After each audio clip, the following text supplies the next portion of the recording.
landed. Charcoal smoke drifted through the air. Grease crackled. Plastic cups beaded with sweat in people's hands, as if they were nervous too. My father stood at the head of the picnic table. Beer lifted, grinning like a king handing down a judgment. I felt it then, that familiar tension tightening behind my eyes. Not tears. Focus. My brother wouldn't look at me. He was occupied rocking the baby, basking in praise that wasn't even his. My house, my work, my life being talked about like some party favor. I smiled. Not the kind of smile that begs for mercy, the kind that buys a little time. I slipped my hand into my bag and touched the edge of the folder. Clean cardstock, heavy, ready. When I stood up, the laughter faded, replaced by confusion. I cleared my throat once and said calmly, "Funny you'd say that." Every head turned. "Want to see the DNA test your future is built on?" Silence dropped so quickly it felt violent. We used to be close. That's the lie I held onto longer than any other. Family road trips, late-night conversations, my dad showing me how to fix a leaking sink, because you don't wait around for someone else to rescue you. I believed him. I bought the house on my own, worked overtime, skipped vacations, repaired everything with my own hands. I let my brother stay on my couch, when he needed time to get back on his feet. Time turned into months, then years. I paid the utilities, the groceries, and the silence. When he met her, everything changed. Suddenly he was a man with potential. A bloodline. I was still just me. I told myself love didn't keep score. I was wrong. They always did. It started small. Mail that didn't belong to me.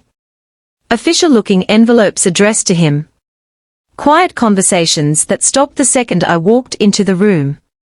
My dad started making suggestions, saying I didn't need all that space, that family should share. That living alone made me selfish. Then the baby came. The applause followed. And all at once, my house stopped being mine. It became temporary. I ignored how my brother avoided eye contact. Ignored how his wife flinched whenever my dad talked about bloodlines. Ignored the numbers that didn't add up until one night, sitting alone, curiosity finally beat loyalty. The results loaded slowly. I still remember the hum of my laptop fan, the smell of stale coffee, the silence in the room. 0% probability. I didn't cry. I laughed once, quiet and sharp, and then a calm settled over me. The kind that clears out every crowded corner of your mind. The betrayal reshaped itself into something useful. The baby wasn't my brother's. My father knew. He'd known for months and still planned to take my house, my stability, and use it to support a lie dressed up as a legacy. That night, I stopped being confused. I started being precise. I met with a lawyer, then another. I reviewed deeds, trusts, text messages, emails. I documented everything. Dates, conversations, silences. I let them think I was folding. Let my dad believe the pressure was getting to me. Let my brother make renovation plans for a house that was never leaving my name. I ordered the DNA test twice. 2 different labs. No uncertainty. I prepared copies, originals, backups. I rehearsed nothing. The truth doesn't require practice. Back at the barbecue, my father's smile was the first thing to crack. I opened the folder slowly. The paper whispered. "This one is from LabCorp," I said. "Here's the retest." "And this?" I slid another document across the table.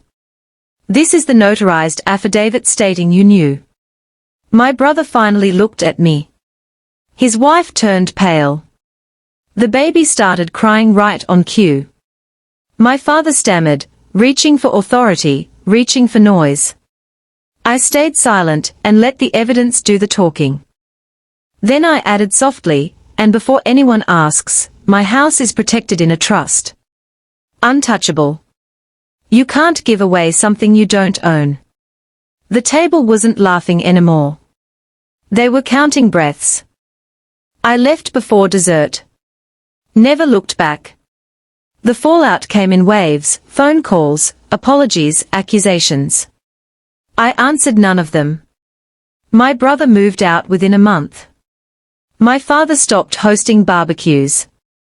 I kept the house. Kept the dog. Kept my name clean. Here's the truth.